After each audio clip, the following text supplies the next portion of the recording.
anytime you can help young people develop new skills, that is the first step. Because before they can make a change, they have to know that change is possible. So between exposing them to new skills and then giving them opportunities to practice the new skills are super important.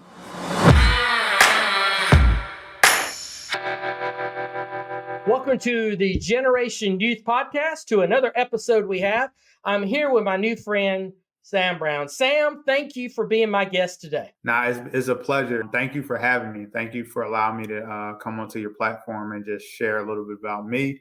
And hopefully I can, what I share can help the people watching and listening. Well, when you reached out to me and we started connecting, I realized that the message that you have, the things that were on your heart, our audience really needed to hear because it resonated with me. And I knew it would resonate with anyone who works with youth or youth in general. But before we even get started in that, as we've set it up and hopefully there's some anticipation, tell our audience a little bit about yourself. They would love to hear you tell them and introduce yourself. Oh, yeah. So again, my name is Sam Brown.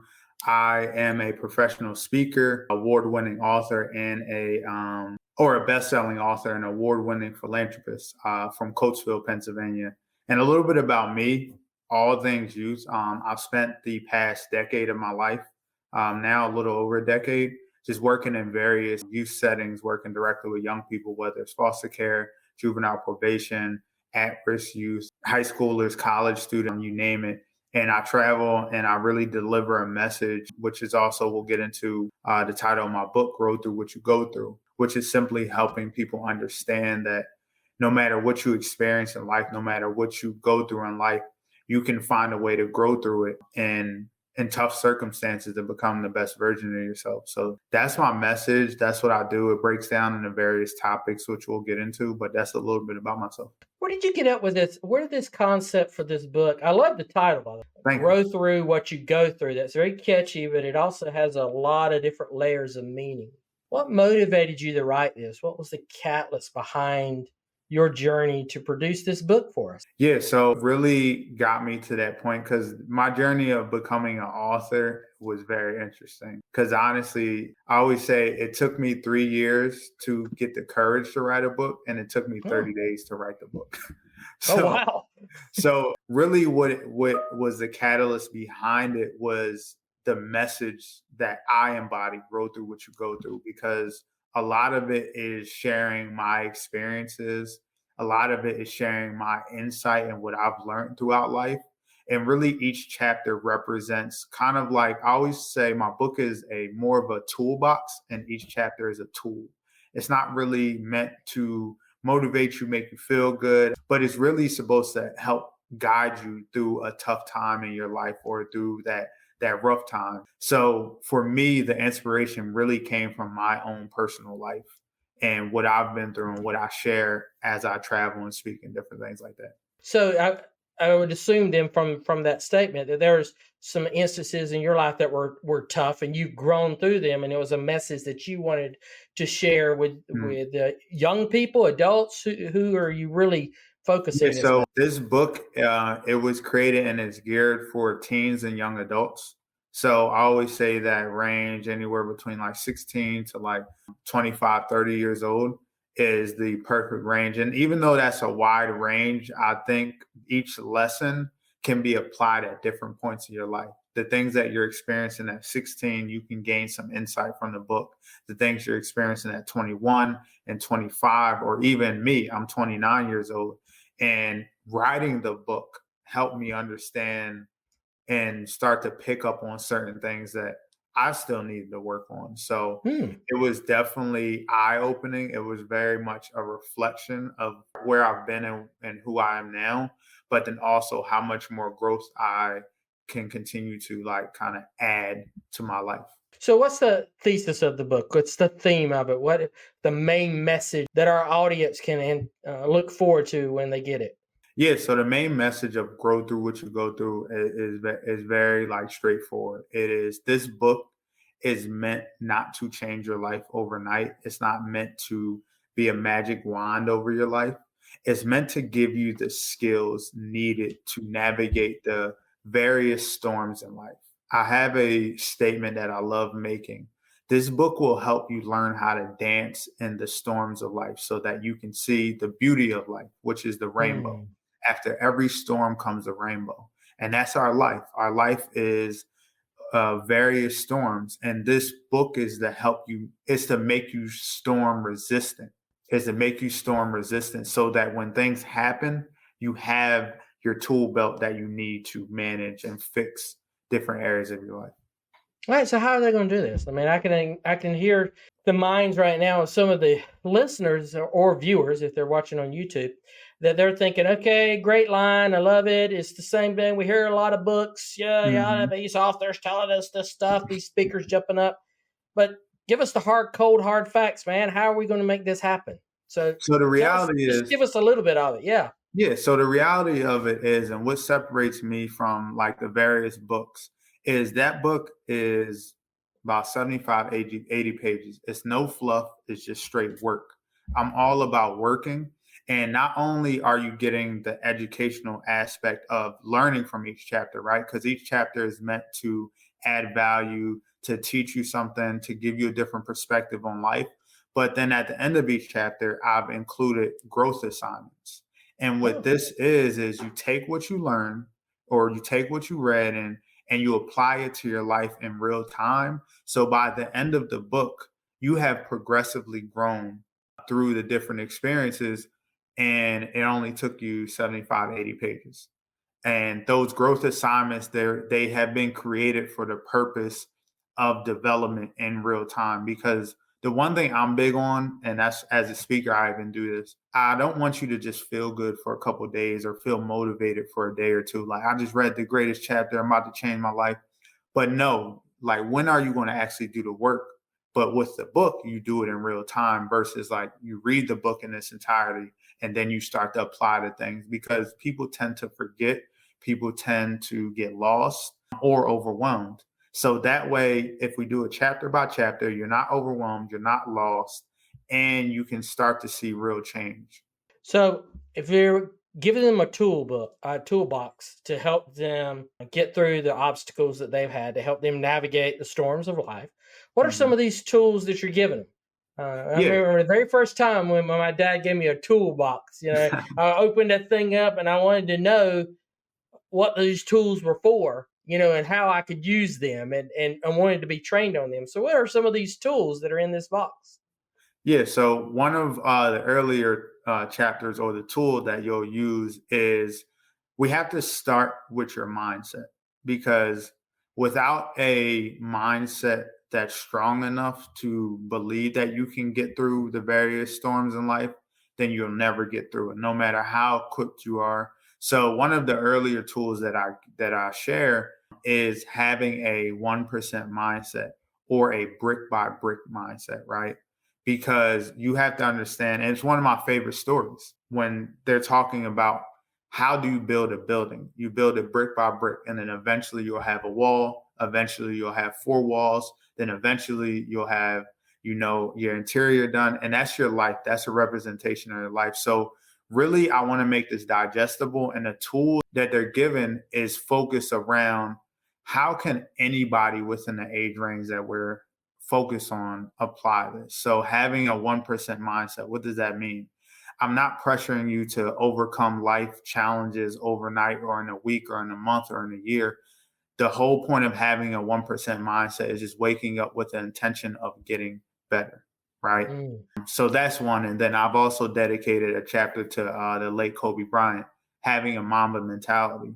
Because for me, I've always loved how he approached life. So I really extracted what he was saying and made it digestible for our readers so that, again, you can totally understand what does it mean to have a Mamba mentality, which is similar to the 1% mindset of getting better every day. How can I get better? Even if it's like, if you're starting to work out, maybe the first day is like you're just putting on your gym clothes. And then eventually you're putting in your gym clothes, you're getting in your car, you're driving halfway, right? It's not about looking at, I'm not doing enough, it's looking at, I'm doing, right? I'm actively doing. And then eventually you'll get there, right? So, yeah, that's a little bit about like a specific tool that's in that toolbox behind me. Why do you think young people, especially the target age that they're that you wrote this for, why do you think they are struggling with this concept of having the right kind of mindset of getting better, slowly getting better? Why do you think they're struggling with that so much? It's definitely a variation of things. I know for me, every generation experienced the same thing differently, right? Self-esteem, acceptance, societal standards, what you're supposed to do. Are you at the point where you should be at in life? A lot of young people, they have imposter syndrome. They're comparing themselves to other people. So when it comes to all those things happening in a young person's life, then you had most recently COVID for our really younger generation that are now entering, their later years in high school. There's different things that have created these barriers and these challenges, and nothing in society and life is really like lifting people up to saying, I accept you for who you are. You're great. You're this, you're that. You have to have titles. You have to have awards. You have to have all these things. And really, what I want them to know is the only person that you should be in competition with, focus on, is the person in the mirror. But that's why they're struggling. It's tough to be in high school. In 2024, it is very tough to be in high school versus when I was in high school and about 10, 11 years ago. It was still tough, but it's a different level now. Yeah, I was thinking of when you talk about that brick by brick mindset, how long that takes to really build something. And visually, I can see that because right next to where I'm at right now, they're rebuilding this. They've torn down and they're rebuilding this structure. And the bricklayers are out there right now this week. And it is a slow process as they go in those certain sections to make sure it's working. And I wonder, when we're talking about this, is it because we live in a society now where there's so much instant gratification that we're able to get stuff so quickly and so easily to satisfy ourselves, to get that joy off of it, that the work that you talk about of that little bit of 1%, brick by brick, is just a foreign concept to young people and a antithesis to everything that they are seeing out there. Oh, everything is happening so fast. Why can't I all of a sudden be able to bench twice as much as I did yesterday? You think Mhm. there's some of that in there, and how can we address that? So Yeah, so I definitely agree with like the way society is a very consumer focused society. Very like we got to keep pushing things out, keep pushing things out. So new technology happening, people are focused on the latest and the greatest. Like if you have this, you have a certain social status in society, right? Versus like if you have an iPhone 7 right now versus like an iPhone, I think it's like 15, right? You're is it going to be 15 viewed already? Yeah, you're going to be viewed and judged differently, right? So I think there is a sense of instant gratification. I think it's also a mixture of like how young people are raised. So for me, right, little bit of a background. I was raised by my grandparents after my father passed when I was 9, and then I also faced homelessness for a little bit. So for me, being raised by my grandparents, they're very old school, so they had a very old school approach to life. And my grandfather always would focus me anytime I get too excited or want something. He will always ask me, "What's next?" He's told me, I would rather you have a what's next mentality than like a what's now mentality, like focusing just on the now, needing the now, but focusing on what's next, because that allowed me to then look at things long term. Mm. Because now he said, he taught me chess. He's like, life is chess. You got to think those 5, 6 moves ahead because the person on the other side of you is already doing that. So same thing with life is like when I was growing up, after I experienced a lot of the things I experienced, like being expelled from school, not really understanding my place in this world. Once I really started to get my feeding and my ground and being grounded in who I was, I started to think about long term. Where do I want to end up? What do I not want to experience in life? And what is going to get me there?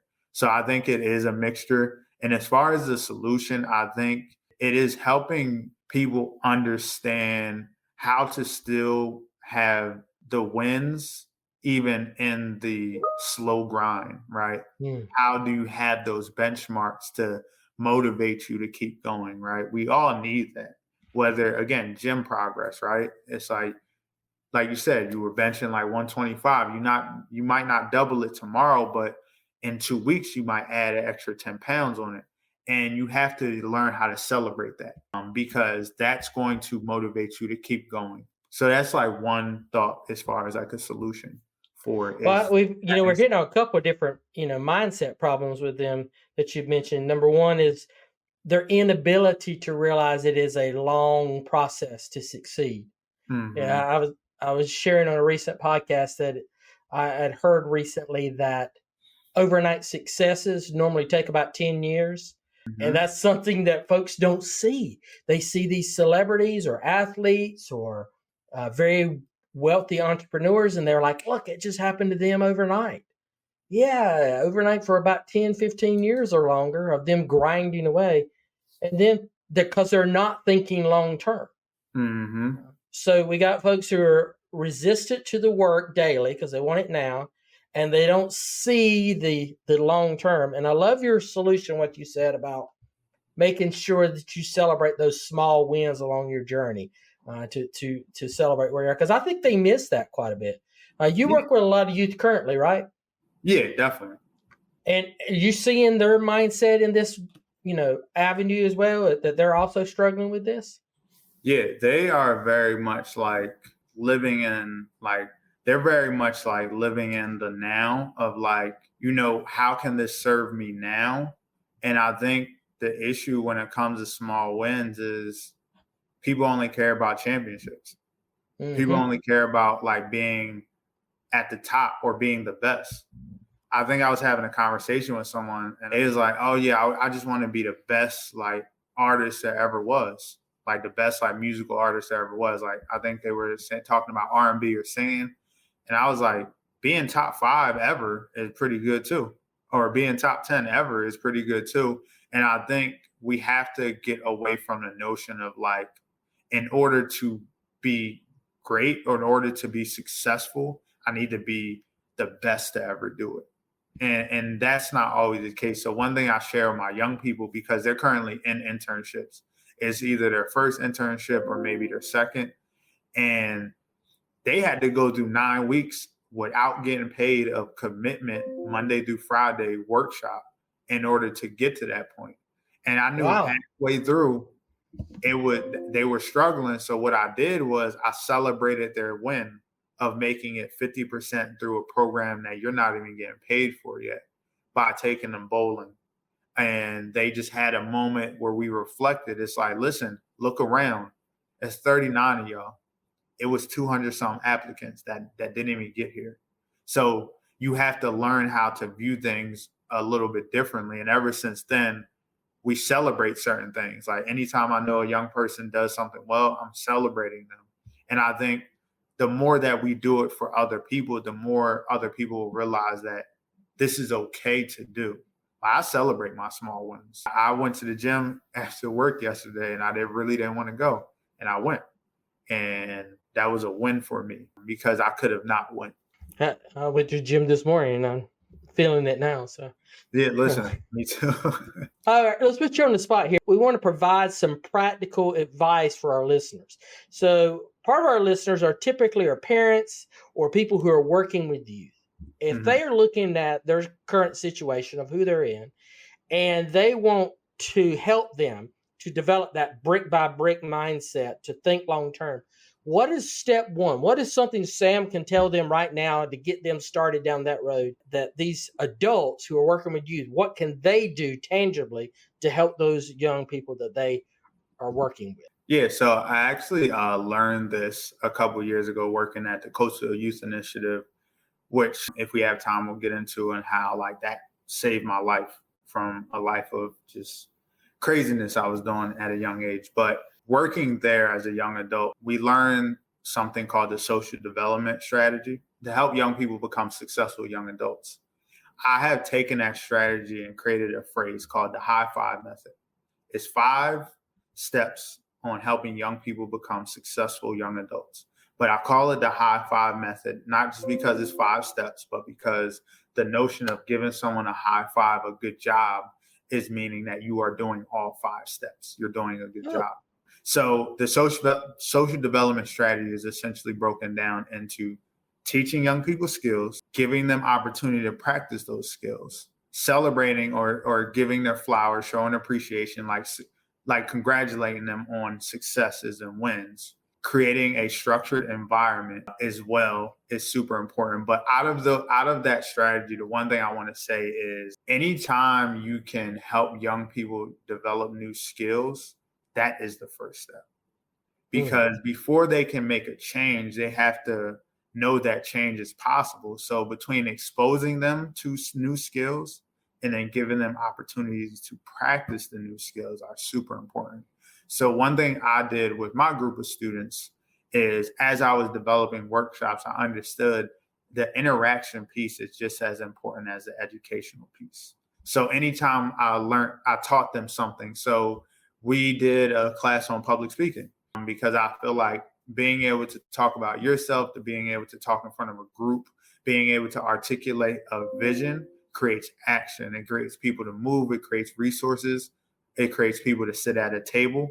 But after I taught them kind of like how do you actually create speeches, how do you put your thoughts together and present them, they actually had to present them. And the activity that I did was I gave them random items. I put them in a group and I said, you have to sell this to me. oh, wow. So I had like a box, a comb, a car freshener, and I think a t-shirt, like a blank t-shirt with a stain on it. Because I told them, if you could sell me this, or if you can articulate the vision of why I need this, you can do it with anything. Because I gave you literally random things that are very hard to think about outside of its initial use. Like an empty box is very like you only could think of a few uses. But the whole point and the reason why I said that we had to give them opportunities to practice new skills is because, to be honest, like our education system is very focused on teaching, but not giving them opportunities to practice what they're learning on a hands-on experience other than an exam, which again is just retaining information or regurgitating information versus retaining information. So first step of the high five is teaching them those opportunities. Did we get all 5 of them? Yeah, so we have teaching a new skill, giving them opportunity to practice a new skill. Then we have like showing appreciation, celebrating them. Then we also have, outside of celebrating them, create a structured environment because youth, believe it or not, love structure. They want to know what they can and cannot do. And then, oh crap, the 5th one just like slipped my mind. That pinky finger always is hard to remember. That little, Yeah.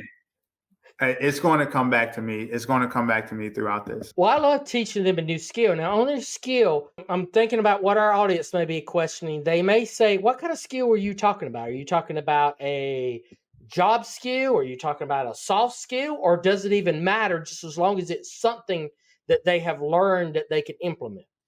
So I would say skills that they need now for navigating their current situation, right? So young Okay. people, right, early on, a lot of young people struggle with being able to talk in front of people.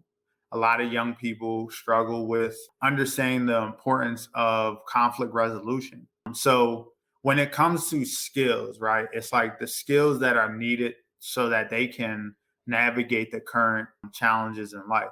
But as you get older, right, you get into college, right? A networking skill. Oh, So many okay. college students do not So understand that. soft skills just as important as the hard skills of life. I love that. Yeah. I love So that. usually like the age range for soft skills is like early teens to late Yeah. teens. And then you start getting into hard skills, late teens to early 20s, mid 20s. So that's usually like the range. I love that. I love that. All right. So that's good for those who are working with youth. Now let's jump into the youth. What would you tell them is step one for them to have to develop that brick by brick mindset? Because they're not going to think about learning something first. I know that. I mean, I taught for almost a decade. I know that's not going to be the Oh yeah, case. for So sure.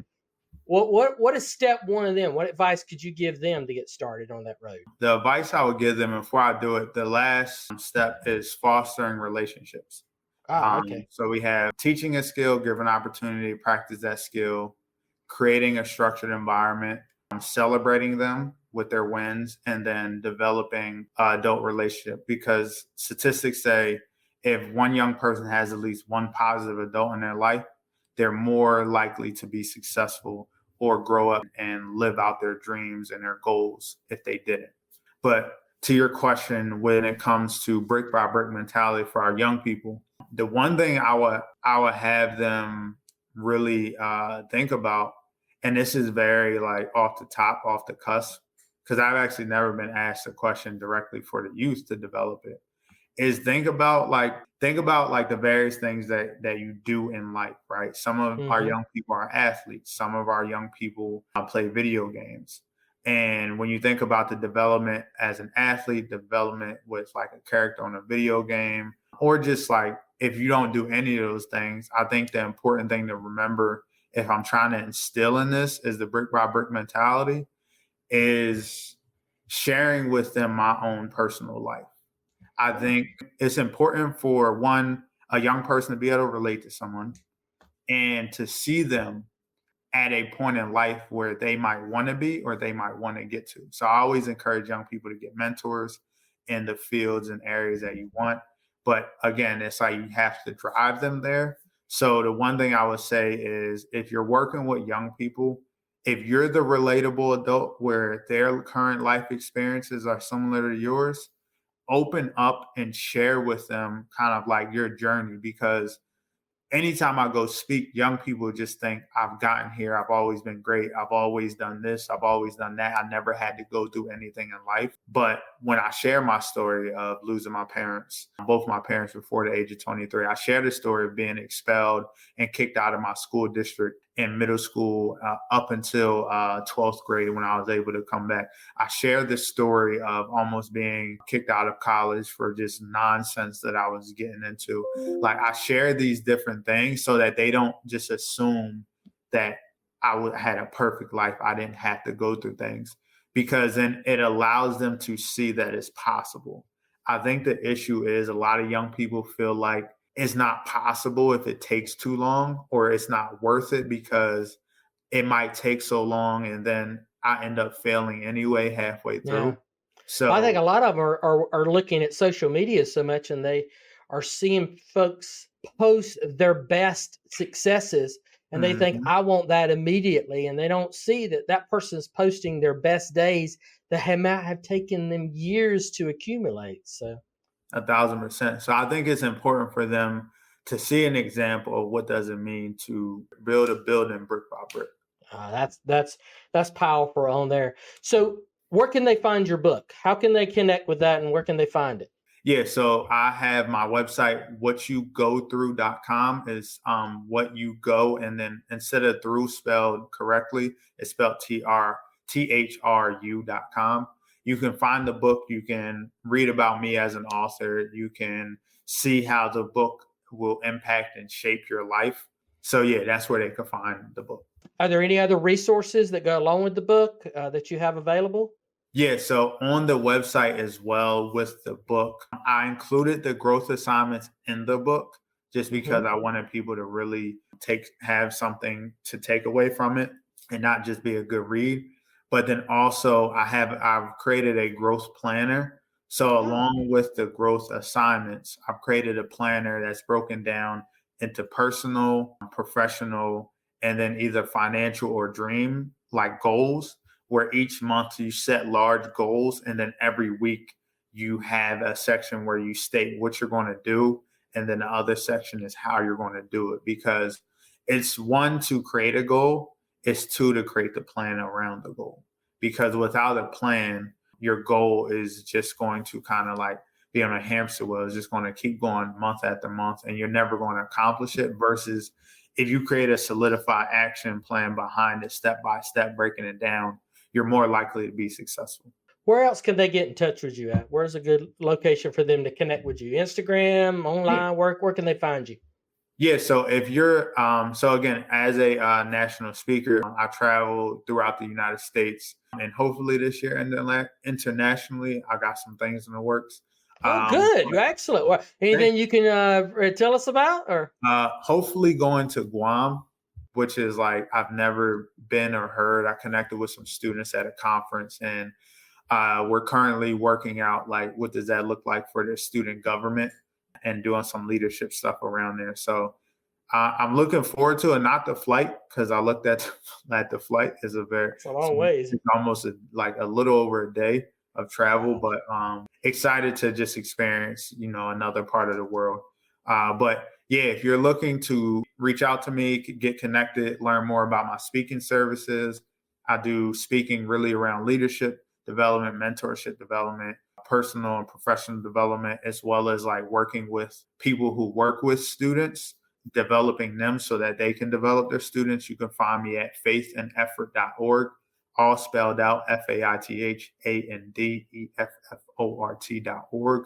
And you can fill out an interest form. I'll reach out or set up a call. But yeah, I'm also on Instagram, Faith and Effort, at Faith and Effort. And I'm also on LinkedIn. You can search my name, Samuel Brown, professional speaker. And all those links to his site, both his personal site, his book site, and a direct link to his Instagram will be in the show notes. So if you're listening, just go to your podcast app. You'll find it there. If you're watching us on YouTube, you know the drill. Look straight down. It's in the notes right under you. All you have to do is show more, and you can find all those direct links. So, Sam, thank you so much for being our guest today. We certainly appreciate this and really love this mindset of growing through what you go through. I love that phraseology. I love the catchiness of it. That's a good mindset for young folks to have, is that no matter what I'm going through, I can grow because, I'm going to have that long-term mentality there. So thank you for sharing that with us today.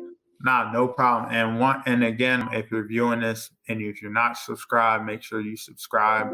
This is an amazing platform. Check out the Instagram, social media, just because what you're doing for young people is amazing. I think the work that people do in this space sometimes isn't always authentic or real. And I just want to applaud you for applying that authenticity that you have on impacting young people in a positive way. So I'm grateful to be a part of this.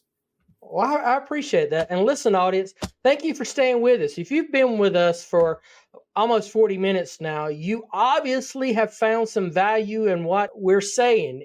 So take his advice, subscribe, like, but more importantly, share this message, because if you stay with us this long, you know someone who needs to hear this as well.